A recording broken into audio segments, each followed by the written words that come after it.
All right, guys, we are back for our next match, which is round of 16. And keeping true to the trend of this evening, we are hopping in with Arthur for his next match. Now, we're going to try to spread it around, but in this case, Arthur was just the one who was ready because we want to make sure to keep content rolling out at you. This time, he's going to be playing against a Dust player, another strong NA team. Dust player going by the name of SLeet, going to be a PVZ. Yeah, so we had two PvPs, and now finally seeing another race come into play. Unfortunately, no Terrans from me, but that's okay. PvZ on Whirlwind's fine. Yeah, not too bad. Although, guys, don't get too cozy on Whirlwind. It's gone next season, so this could be some of the last you'll see of it. So, get a good look while you can. Spawning. Uh-oh. Oh, what did I say, Wyrd? What did I say? Wow. For those who weren't, I don't believe we were saying it out loud. I did tell Wyrd not to drop out, specifically because we gave him ref, and then that's what he did. BM, yo. But while he tries to connect his internet back, I will solo cast until I can figure it out. That's okay. Hopefully we will be able to figure it out, and I won't be solo casting the rest of the evening. I'm back. Always better than one. Oh, there you are. Hey, what's up, guys? Yeah, for anyone just tuning in, I'm in the middle of a windstorm, and I can't see out the window right now, but stuff's probably falling around and down, and telephone poles being knocked over. It just keeps blinking my internet, but we're back, and well, did I miss anything exciting? Fill me in. No. Some drones are made. Some probes found new life. Okay, sweet. Yeah, well, yeah, I've witnessed, this birthing enough in my StarCraft career, so I guess nothing too much to be excited about, but yeah. Sorry for the blink there, guys, but I'm back, and yeah, so PvZ Whirlwind, yeah, I was just saying, Whirlwind getting taken out of the map pool next season. Many games were had here, man. How many more games? We have, this is round of 16, so... Okay, round of 16, so round of 8, round of 4, finals. And then we will be casting both semis, so at least 4 more series on this stream. Although, depending on how the other rounds go, if we can hop into another round of 16, if this one happens to end quickly, we'll definitely do it. Yeah. Keep casting, keep talking while I do something. All right, so guys, taking a look at our players here. Arthur, going for a Gateway Expand. Pretty much the flavor of the expansion, I would say, here for Heart of the Swarm. Very few Forge Fast expands, although I think Deer really liked them at WCS, unless I'm remembering incorrectly. Could have been another Protoss player, but I remember I kept seeing like 15 forges from Deer, and he wasn't cannon rushing people, and I'm like, what is he doing? Who gets forges anymore? But hey, he made it work. He's pretty much King Protoss, so who am I to argue with that? Now, for our Zerg player here, SLeet, we see Pool before Hatch, which is just the safest thing you can do as a Zerg. Really good for if you're going to be cannon rushed, which still can happen, something you do have to worry about.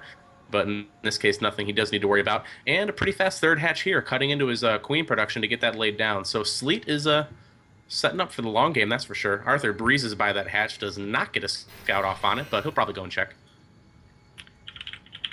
And, excuse me, getting blown around and trying to deal with this cold. But the Link's going to come in here.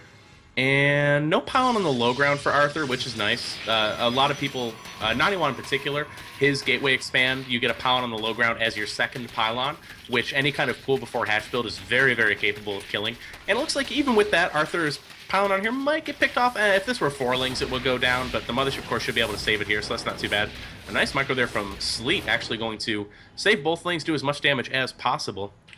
But yeah, Arthur going to save himself, some potential damage at this point. He's getting a sentry to follow up, and he did cancel any Zealot production to get a quicker hatch.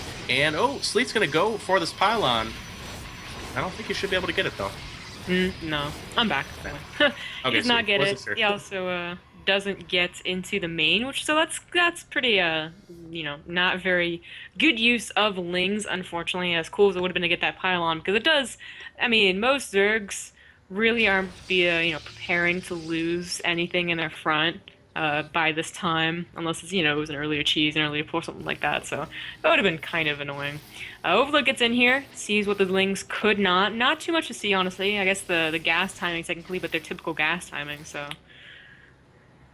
Yeah, nothing to really get too worried about. If Arthur microed the sentry, he might actually be able to kill this Overlord. At this rate, it might get away, which would actually supply block SLeet if he's able to take it down. Oh, Arthur is gonna... No, 1 HP! Oh my All god. the pain, the actual physical pain, and the relief that SLeet must be feeling at this point, because that would have supply blocked him, for a good portion of time. There, Arthur's like, no, it got away. There's no kill on this sentry. What happened? Absolutely nothing happened. That's what happened. And Arthur's going to wall off with the Stargate here, as Protoss players really don't need to hide that anymore. It's just going to happen. Yeah. Used to be you're trying to hide it like desperately and the Overlord just barely get it. Now it's like, oh, whatever, put it in the front. And sometimes, even if it's in the front, it doesn't get scouted because you kill the Lings. And, Zerg players are very stingy, usually, about their Lings. When they get two, and if those die, they're just like, whatever, never going to scout again. SLeet, though, he's already got 3 hatches up. It's going to be attacked. The third, that is going to be attacked. He's getting a bunch of Lings to help defend this. It's not too much of a committal, but it is a lot of Zealots. And, of course, Lings aren't that good against Zealots, so it's very cost-efficient for Arthur. Yeah, Arthur waited for a double warp in of Zealots there, so he wants to do some damage, and he's in a great position to do it. Dealing with Zealots when you've got when they're in the mineral line is so hard, and we're up to 8 Zealots, 9 Zealots now here. Nice time warp, gonna let him do some serious damage to these Lings, and already, with the Ling investment and the Lings that are being killed, this is great for Arthur. Look at them, they're all gonna go down. He doesn't even lose a single Zealot. It's so interesting that SLeet was this greedy, honestly. Not getting like upgrades, just going up to the 3 hatches and getting only Lings, no Roach Horn or anything like that. And he's really going to pay for it here. Already lost his second queen right now. A Phoenix comes in and is like, hey, what did I miss? Not much. Actually, completely useless right now. I guess you can get an Overlord, be helpful.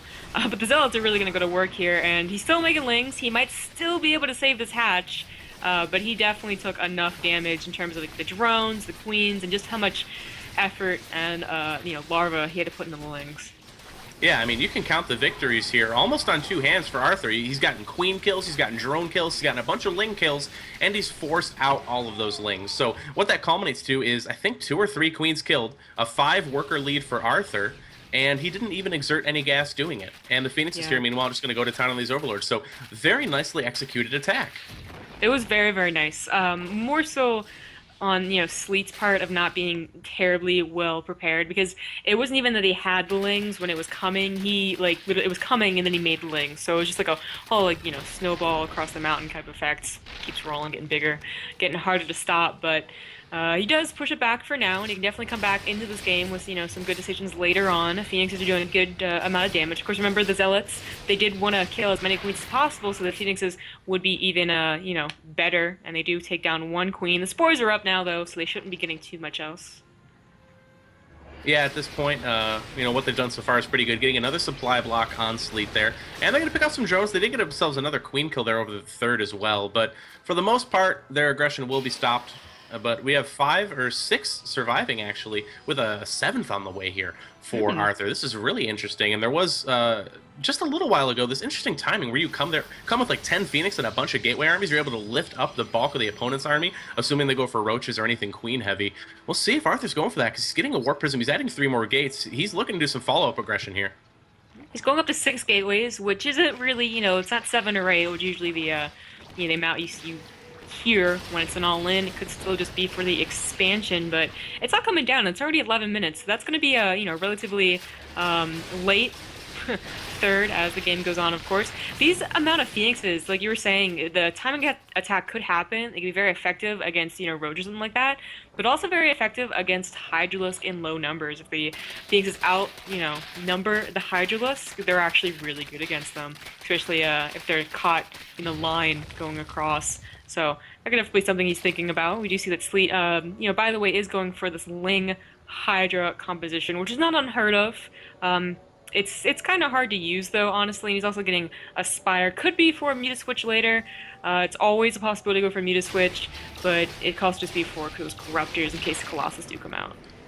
Yeah, and we saw Arthur actually stop producing the Phoenixes there, so 7 is such a strange number. I usually see 4 to 6. 7 made me think, oh, he's going to go for it, but didn't quite. However, the Warp Prism got scouted and chased away, so the Sentry Drop is not going to work here for Arthur. He is prepared to follow up. He's got Blink on the way, and Ling Hydra is, a composition that's really used to bust an early 3rd from a Protoss. But, SLeet's not seeing anything of the sort. There's no opportunity there. So he's left with kind of, as you mentioned, a hard-to-use composition. If you do aggro with it, you better be ready to commit those units, which no Zerg really likes to do. And at this point, he does want to transition out, I would imagine, because And a Protoss on 2 base is just going to have a strong army, period. Looks like Arthur will be looking to take a third base, just very safe, 13 minutes. He's going to have a lot of stuff to defend, be very, very safe taking it. And, you know, SLeet, of course, he's not too well heard of. He's on a decent team, Dust being actually quite well known in, like, I guess the B team, quote-unquote, league and stuff like that. But he's really having a tough time getting back into this game after that early aggression. He's still down in supply, which usually by this time we'd see them up in supply by a good amount, like maybe even 30 supply. And that's really, probably coming down to the fact that he's not quite sure what he wants to do so far. He's making units and he's also making drones. He's not sticking to one and then powering through it because he's always afraid what is Arthur going to do. So he's still, even now, only stuck at 52 drones. Yeah, it's you're well past the timing where you would want 55, maybe even 3 or 4 minutes ago, really. And more drone kills coming in from these Phoenixes here. We have a total of 19 workers killed by Arthur in this game. Testament to what we're seeing from SLeet. He's kind of caught in between having a really low drone count, but still not having the units he wants. And Hallucinated Phoenix is going to get some scouting off. He sees Hydralisk Den, Spire, and Infestation Pit, which is probably the most confusing thing you can come across as a Protoss, but he does see that +1's being researched by the Spire, so knows something's going to be made. And it is Corruptors. Did he actually get the chance to take a look at those Corruptors, though? I don't think he got a scout off on them. It could be, safe to assume that in the amount of time that Phoenix was there and no mutas were popping out, that it's probably going to be Corruptors. But it's always a possibility to go for mutas anyways, because surprise mutas can still overtake Phoenixes even if there are 6 left. It's just, harder to do. Luckily, though, the Corruptors are going to be useful against the Colossus, but yet again, it's just going to be the ground army that SLeet is missing. He's still down by 40 supply and not really skyrocketing forward. He's getting a bit of a bank, but his gas bank's still really, really low. Only now just getting his 4th, so he's been on the same amount of bases as a Protoss player for a very long time. It's never a good thing. His transfer to Hive might be a saving grace. Like, if he can get this and then maybe still wait the game out a little bit longer until he has a decent-sized army and the Vipers become very, very effective, he can maybe keep this game going. But as it is, he's just kind of surviving, and Arthur's just kind of waiting. Yeah, Blinding Cloud is kind of like the... I guess I want to say Storms and Fungal Growth, really. It's like a spell that can completely change the game if it's used right. You could think one player, a couple Phoenixes is going to get picked off by those Hydras there. But you can think one player is going to be so far ahead, and then one of those spells lands that just completely turns the battle in their favor. And Blinding Cloud can be one of them, especially we see a mostly ranged army from Arthur, just a few Zealots in here. And heavy Stalker count is very, very common against Zerg. So if he does go for those Vipers, if he does go for a nice timing, or more likely Arthur will attack and be surprised by the Vipers, then Arthur could be in trouble, especially if you get Fungal in there as well. But we see a Zealot Warp and going for the Spire, not quite going to get it. Hydra should be able to out-DPS these Zealots, not a problem.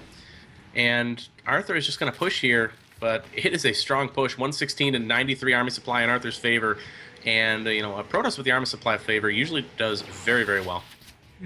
SLeet has managed to get himself up to, 160, so he's only 20 supply down now. Still doesn't have a healthy drone count either, so, the rebank or the Remax is going to, pretty much not even be there. He's going to have to take a very decisive victory and make sure that Arthur is too afraid to do it again. Because if he doesn't, Arthur will be able to outpower him just, economically with his more powerful units. But the engagement is happening. The Corruptors, there's only 5 of them. There's so many Stalkers as well as Phoenixes that they cannot target down to Colossus. You really need a big number of Corruptors, maybe 12 to 15 to really suicide them over and make sure you get this Colossus. As it is, those 3 Colossus are going to be surviving for a very long time. And Hydras and Lings, those die pretty quick to Colossus.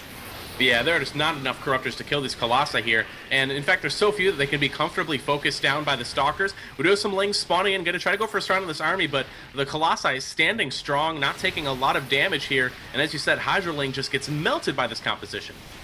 Yeah, it's a bit of a run-over, honestly. Arthur, he had this game pretty much from that Zealot attack that went very, very poorly for SLeet, and just really needed to ride it out. And of course, Arthur, being a professional gamer, would know how to capitalize on it very, very well. But don't want to count SLeet out. SLeet got surprised by an attack that did a lot more damage than you really expect. If he stops that from happening next game, he's definitely got a chance.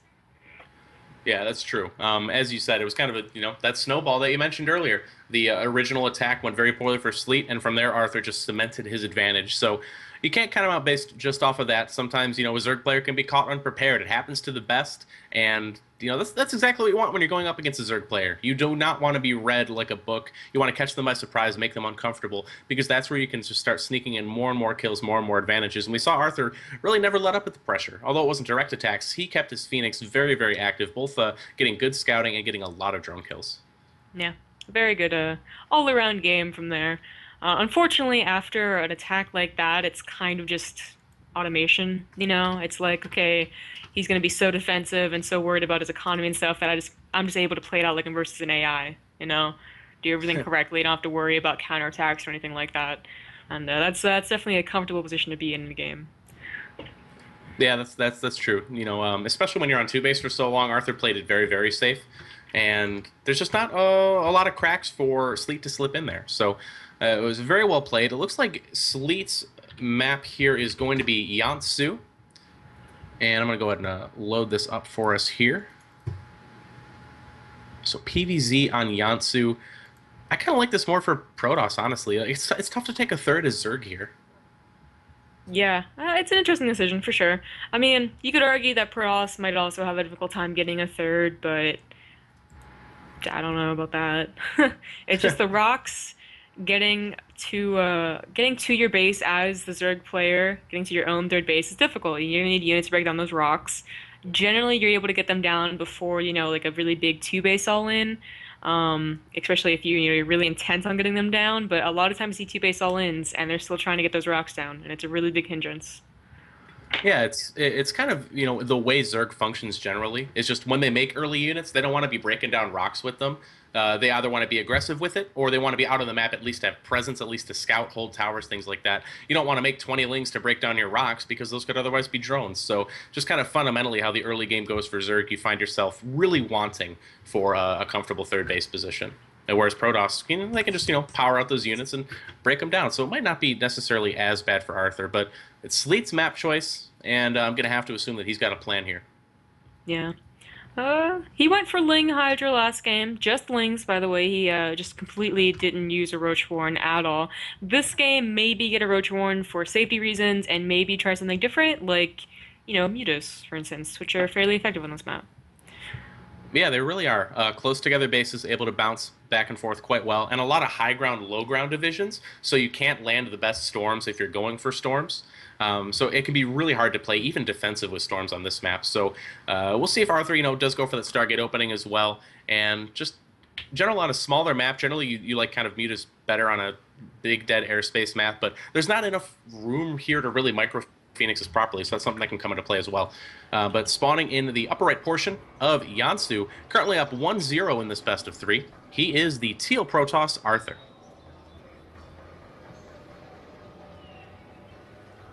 And his opponent down 0-1 after a shaky start. Can he bring it back on his map choice?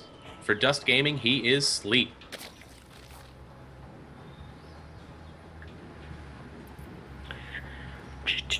All right, so we kind of already talked about the possibilities on this map, just waiting for the loading screen. But another thing that might be popular in this map is some early aggression. Like an early pull to throw off your opponent, get the game tempo over to your side, as opposed to Arthur feeling like he's in control for most of the time. SLeet probably not going to do that. Arthur has been favoring the Gateway expand, at least in this series. Of course, it's the first PvZ series, so of course this series. 100% of the time, Arthur going to go for a Gateway expand. Confirmed. Confirmed within this series. Speaking of early pools, did you read that early pool thread on Team Liquid at all? There was kind of a discussion about that on why we really don't see it as much. I thought it was pretty interesting. Yeah, I was looking around in it because I think early pools are great in ZVP in particular. It just forces the Protoss to make a very tough decision, which is, where this gas and pool opening. So let's get off of the irrelevant discussion and go for the fact that SLeet has a plan here, and that plan is probably a Speedling all-in, if not a Baneling bust. Yeah, interesting. All right. So that was, I believe, a 13 pool and a 13 gas. So this has also been cropping up in ZVZ a lot. So it used to be it was just, 6 to 10 or after that 15/16 pools slash hatches, right? Now it's coming like people are finding the in-betweens to, apply some pressure, give some new builds. And it's going to be interesting to watch, see how he does it with this 13 pool. The Overlord will come over here and confirm, okay, it's not going to be Forge Fast Expand. He's going to have. Oh wow, Arthur, this might be something that is so common on Yansu that Arthur is already preparing against this by walling off the front. Yeah, I was a little worried for him when, his first pylon is laid by the Nexus and he didn't necessarily Sim City the gateway really well. But, he's got a pylon and a Cybercorp near the front, so he's going to have a nice wall off to stop any speedlings from happening. But he comes in and sees no hatchery at this point. That is a huge tell, and he should be able to get into the main. Oh, the links are coming up to deny that. Oh no! He's trying to whip around. Oh, he does not see the gas, and it is a bailing bust from SLeet. He could have gotten in there, I think. At least scouted the gas, Yeah. and then that there's still guys on gas. It's a really big tell, of course. Probably not going to see the bailingness, but, a speedling all in and the bailing all in, you want to, be defensive for either one, right? So, unfortunate, but I think he still has a good, kind of feeling as to what's going on. Even though we only technically saw 4 lings, which is normal, they're a bit faster, and of course that hatch is not down, which is a really big deal. So Arthur should be prepared for this. Will he be able to stop it? That still remains to be seen. This wall off is kind of weak. Zealot pylon, very easy to bust down with banelings. Yeah, the Mothership Core going to come out here nice and quick, though, which is really good. You can use it to, not only see what your opponent's making, but focus down morphing banelings. So if SLeet wants to avoid that, he'll have to make them as far away from his opponent's base as possible. We are seeing the Lings pool up. Mothership Core just doing more and more damage. We have speed just finishing now, so the Lings will be able to run away. Arthur, though, only 1 gate worth of production. He is queuing up the sentries, though. He knows that he needs force fields more than anything right now. And there he sees the banelings morphing in. Going to try to get rid of as many as he can, which should be at least a couple here. And Arthur should be in a good position to hold this because he's got a sentry out. That sentry is so important. That sentry is pretty much the deal breaker for SLeet right now. One force field stops the banelings, and then even another sentry pop out, and that's just going to be enough force fields to hang on indefinitely. And the first one should be going down soon. There we go. That was the most perfect force field I've ever seen, actually, like the last second, literally, before they could even touch the Cybernetics core. And look at that time warp. Actually, it's going to pick off 2 extra banelings, and then they all eventually going down. Now, I like what SLeet did. He charged in with the lings well before the banelings to try to force the force field out of Arthur early, but didn't quite work, and, Arthur's officially held this. Now, it's not to say SLeet can't transition out. He's got a good number of speedlings, which is really hard for Protoss to deal with when they open with Gateway. The sentries are going to do some work, though, and we see Arthur's kind of trying to creep a wall up towards his Nexus, starting with the pylon at the ramp so he has a defensive position, but a good number of speedlings here should be able to get a cancel if they really, really go for it. Oh, nice trap there. Never mind. There they go. Yeah. Didn't like that move from SLeet to begin with. It looks so promising to get that pylon, and then bam, some force fields go down. And this looks exactly like 2011. My god. Sentries, the force field, the Nexus without anything in front of it. Yep, very familiar. Anyway, SLeet will be getting that Roach War, and he knows that a counterattack, he wants to be super safe. That might not even be for safe. That might be a follow-up aggression, a follow-up all-in. Have to wait to see. He's not droning anymore. At least not right now. So that might be what it is. Of course, he's supply blocked, like, really bad. Yeah, it's hard to get a tell from that, really. He does have Overlords also positioned, well outside of Arthur's base, so he can, get a look at the tech if he does decide to sack in there. But we do have the Phoenixes coming out here from Arthur, and he's actually hiding them over in the corner, so he's looking for that surprise 4 Phoenixes where he comes and kills Queens, and especially considering what SLeet sacrificed for that early aggression, I love that move by Arthur, because you can pick off those Queens, you're going to slow down your opponent even further.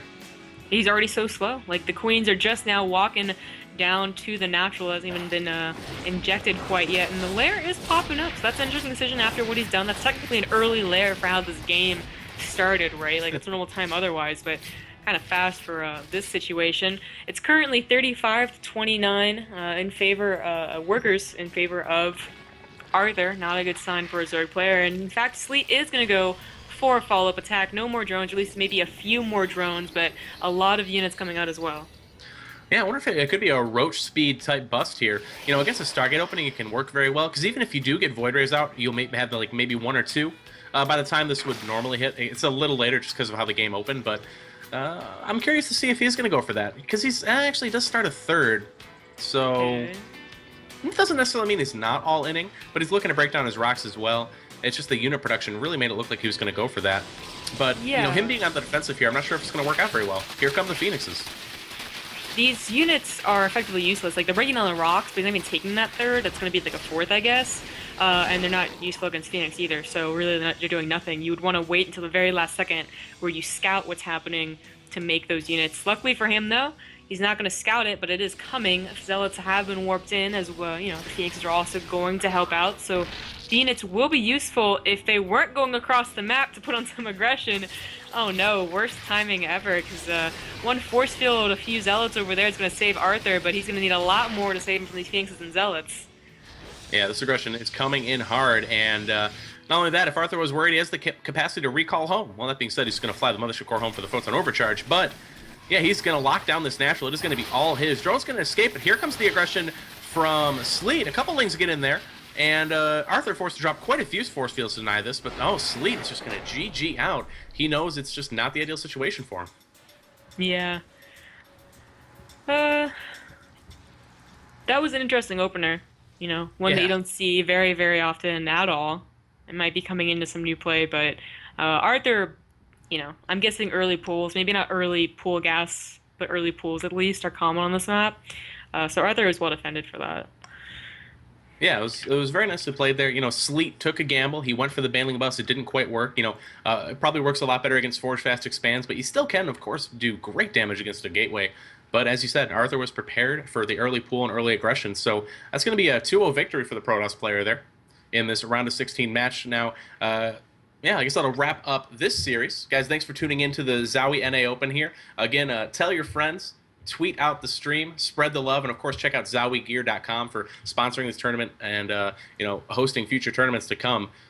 Definitely deserve your love. Tweet at them at ZowieGear. But in the meantime, we're going to set up another series. We'll be back in just a moment.